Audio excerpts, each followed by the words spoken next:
కారణం ఏంటంటే చాలా మట్టుకు నాయకత్వం లోపం ఉందండి. దీనివల్ల ఎవరైనా సరే మేము పగలదీస్తాం ఇరగదీస్తాము అని తొడలు కొట్టి మీసాలు తిప్పి జబ్బలు తెరుచుకునేటువంటి వాళ్ళు రాగానే పాపం వాళ్ళు నమ్మేసి వీళ్ళకి డబ్బులు పంపడం. బాయ్కాట్ చేస్తారా అంటే అట్లాంటి వ్యక్తిని ఇప్పుడు క్రైస్తవ సమాజానికి ఒక ఫేస్ గా ఆయనకైనా చెప్పుకుంటున్నాడు కాబట్టి ఇది ప్రమాదం అని మీరే అంటున్నారు. మీరు బాయ్కాట్ చేస్తారా ఆయన్ని? 100% బాయ్కాట్ చేస్తున్నామండి. అందరికీ ఆల్రెడీ అవగాహన పరిచినాము. ఈ అభినయ్ దర్శన్ లాంటి వాడి కంటే కూడా చాలా సమర్థవంతమైన నాయకులు ఉన్నారు సార్. కాకపోతే వాళ్ళు ఇలా ఈ సీప్ ట్రిక్స్ ప్లే చేసేటువంటి వాళ్ళు కాదు. మేము అంతా కూడా దీని మీద ఒక మంచి లీడర్షిప్ ను ఫామ్ చేస్తున్నాము. ఇలాంటి సీప్ ట్రిక్స్ ప్లే చేసే వాళ్ళందరినీ బాయ్కాట్ చేయడానికి కూడా మేము ఒక టీం ఫామ్ చేసినాం సార్. హైదరాబాద్ ఆల్రెడీ ఉన్నాం మేము. సో ఇలాంటి వాళ్ళ విషయంలో చాలా స్ట్రాంగ్ గా ఉండబోతున్నాం, నిర్ణయాలు తీసుకోబోతున్నాము. ఎందుకంటే పాస్టర్ అని ఇప్పుడు స్క్రోల్ అవుతున్నది చూడండి, అది ఎంత అవమానమో తెలుసండి. యాజ్ ఏ పాస్టర్స్ గా మేము చాలా బాధ అనుభవిస్తున్నాం ఆ పేరు వినబడ్డప్పుడల్లా. ఎందుకంటే is not a pastor sir. రాత్రి కూడా నేను రాధా మనోహర్ దాస్ గారితో మాట్లాడాను. వారు కూడా నాకు నిన్న ఫోన్ చేశారు దీని సందర్భం గురించి. మీ పాస్టర్ అభినయ్ గారు చేసిన దాన్ని మీరు ఎలా సమర్థిస్తారు శామిల్ గారు అని అంటే, sir please correct that word. Is not a pastor, is a political leader. ఈ already established a political party. Please ఆయన్ని మీరు పాస్టర్ గా మీరు ఎప్పుడు కూడా మీరు ఆయన్ని యూజ్ చేయకండి. అదేంటి అన్నాడు. పాస్టర్ అంటే ఒక చర్చి ఉండాలండి. చర్చి ఉండి ఒక క్రమమైనటువంటి వాడే లీడర్, ఆత్మీయ లీడర్ ఆయన. ఈయన లేస్తే నేను తొడలు కొడతా, మీసాలు చెప్తా, ఆ నాయకుడు ఈ నాయకుడు అంటాడు, నేను ముఖ్యమంత్రిని అవుతాను అంటాడు, ఇంకేదో కొద్దిసేపు ప్రధానమంత్రిని అవుతాను అంటాడు. యాజకత్వం వేరండి, రాజకీయం వేరు. పాస్టర్ అంటే యాజకుడు అండి. యాజకుడు అంటే దేవునికి మనుషులకు మధ్యవర్తిగా సర్వెంట్ హుడ్. దీనికి అసలు బైబిల్కి విరుద్ధమైనటువంటి దారిలో ఉన్నటువంటి వ్యక్తి అభినయ్ దర్శన్. సో మీరు నాది కూడా ఒక చిన్న మనవండి, ఆ పాస్టర్ అభినయ్ దర్శన్ అనేటువంటి పదాన్ని మీరు బాయ్కాట్ చేయండి. ఎందుకంటే అతను ఈజ్ నాట్ ఏ పాస్టర్. పెట్టుకొని తిరిగినటువంటి ఒక గుంటనక్క. ఆ గుంటనక్క ఈ రోజున క్రైస్తవ సమాజం, యావత్తు క్రైస్తవ సమాజాన్ని భ్రష్టుపట్టిస్తున్నాడు. ఆ ఇంట్లో ఉన్న భార్యకి పిల్లలకి భరోసా ఇవ్వలేడు, కానీ బయటకు వచ్చి సమాజానికి భరోసా ఇస్తారని పార్టీ పెట్టుకున్నటువంటి వ్యక్తి. సిగ్గు లేదు. ఈ రోజున ఒక సిగ్గు లేనటువంటి పరిస్థితులు తీసుకొచ్చి ఈ రోజున అవమానం పాలు చేస్తారు. రైట్, థ్యాంక్ యూ శామిల్ గారు. సో ఒకసారి వెంకటరమణ గారికి మళ్ళీ వెళ్దాం. వెంకటరమణ గారు, సో అంటే ఆ ప్రాంతాల్లో తిరుగుతూ ఉన్నారు కదా, ఏజెన్సీ ప్రాంతాల్లో తిరుగుతూ ఉన్నారు. ఆ ఏజెన్సీ ప్రాంతాల్లో తిరుగుతూ ఉన్న సమయంలో జనరల్గా ఒక చిన్న కార్యక్రమం పెట్టాలంటే డబ్బుతో కూడుకున్న పని. సో ఆయన పాదయాత్ర చేయడం, ఆయన పొలిటికల్ పార్టీని ప్రమోట్ చేయడం, ఆయన తిండి, ఆయన ఖర్చు, ఆయన పెట్రోల్ ఛార్జీలు, ఆయన వెంట తిరిగేటువంటి 45 పిఏలు అని చెప్పడము, మేనేజర్లు అని చెప్పడము, ఇవన్నీ ఎట్లా సాగుతోంది? ఫైనాన్షియల్ ఆస్పెక్ట్ ఏంటి? ఆ నియోజకవర్గ పరిధిలో లేకుంటే అక్కడక్కడ పాదయాత్ర చేసే దగ్గర డబ్బులు కూడా వసూలు చేసేవాడు అభినయ్ అనేటువంటి చర్చ ఉంది. నిజమేనా? వెంకటరమణ గారు ఒకసారి అన్మ్యూట్ చేయండి. మీరు మ్యూట్లో ఉంది, అన్మ్యూట్ చేయండి.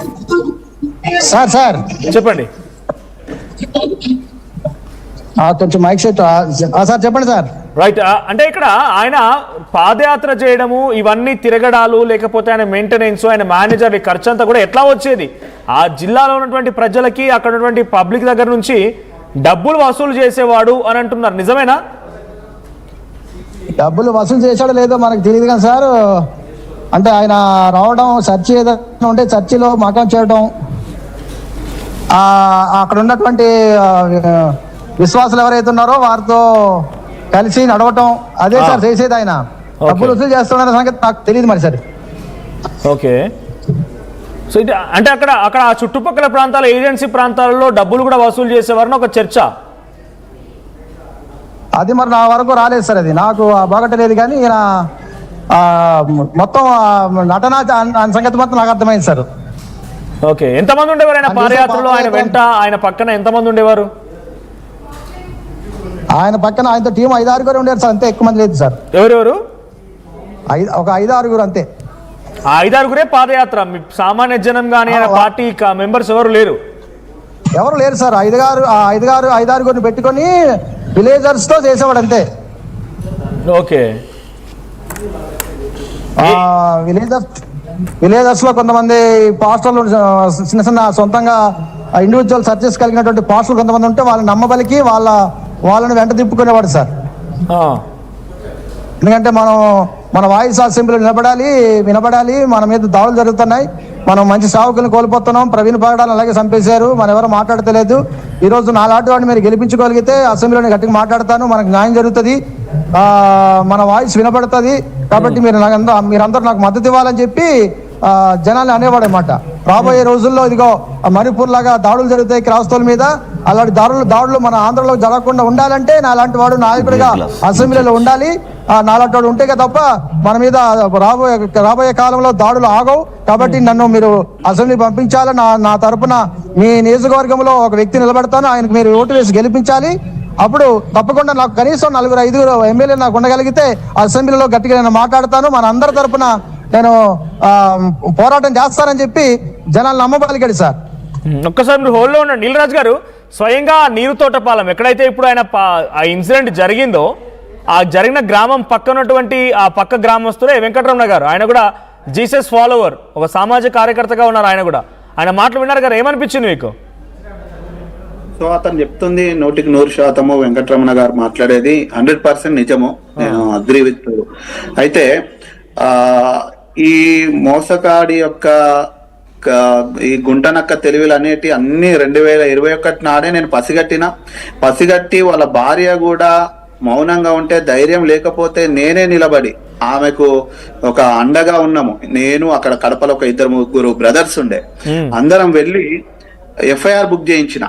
అక్కడ అప్పుడు డిఎస్పి సునీల్ సార్ ఉండే, సో ఆయన కూడా కౌన్సిలింగ్ ఇచ్చిండు, ధైర్యం చెప్పి ఎఫ్ఐఆర్ నేను దగ్గరుండి బుక్ చేయించిన కడపలో.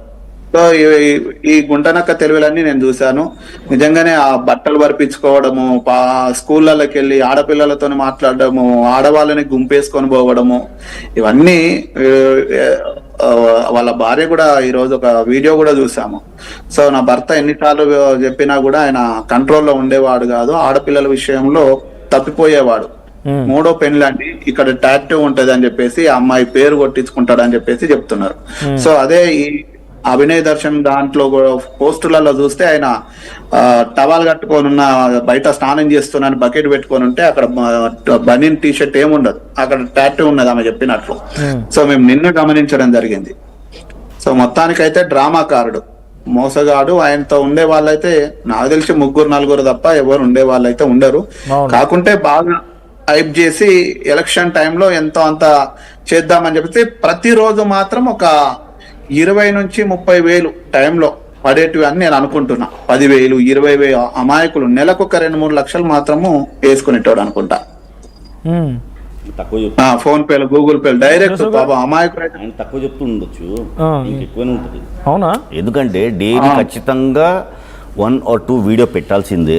నా మీద దాడి జరుగుతుంది, అదే ఆయన వాడే ఆయుధం ఒకటే, నా మీద దాడి, క్రైస్తవ మీద దాడి, మీరందరూ బయటికి దాడి జరిగితే క్రైస్తవ మీద దాడి జరిగినట్టే అంతే. ఓకే. అయితే వాడే ఆయుధం అదే.